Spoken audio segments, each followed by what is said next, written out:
श्रीराम जय राम जय जय राम. श्रीराम जय राम जय जय राम. 3 जानेवारी.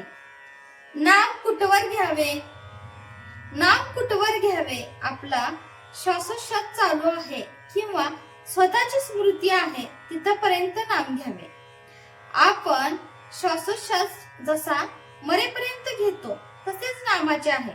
बरोबर भाषेत बोलायचे झाले तर असे म्हणता येईल की श्वासोच्छ्वास थांबला म्हणजे मरण येते, त्याचप्रमाणे नामाशिवाय जगणे हे मेल्यासारखेच आहे असे वाटले पाहिजे.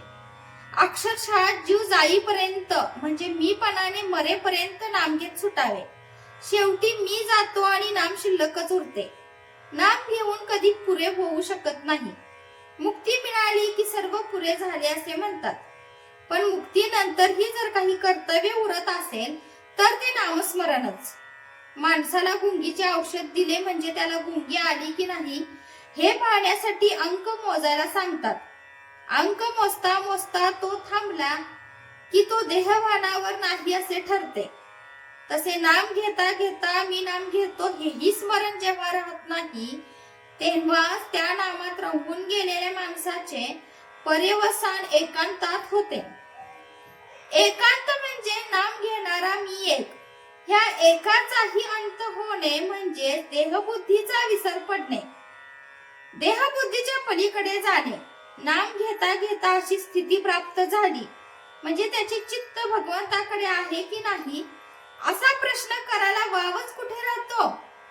निद्रानाशाचा रोग झाला तर झोप लागेपर्यंत झोपेचे औषध आपण घेतो, तसे आपल्याला स्वाभाविक समाधान मिळेपर्यंत आपण नाम घेतले पाहिजे.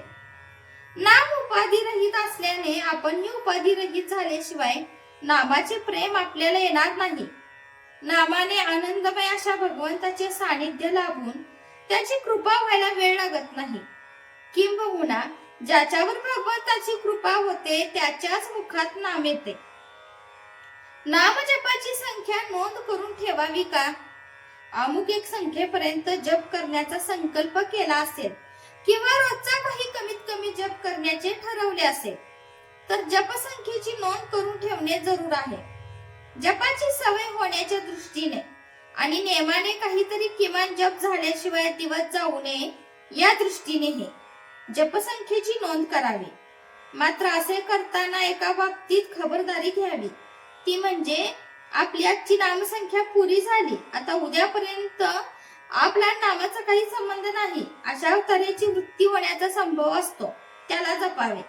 आणि नेमाची संख्या पुरी झाली तरी होईल तेवढे आणखी नाम घेण्याची सवय ठेवावी. जय जय रघुवीर समर्थ. आजचे बोधवाक्य. साध्या माणसाने विशेष खोलात न शिरता सांगितल्याप्रमाणे नाम घ्यावे, त्याचे कल्याण झाल्याशिवाय राहणार नाही.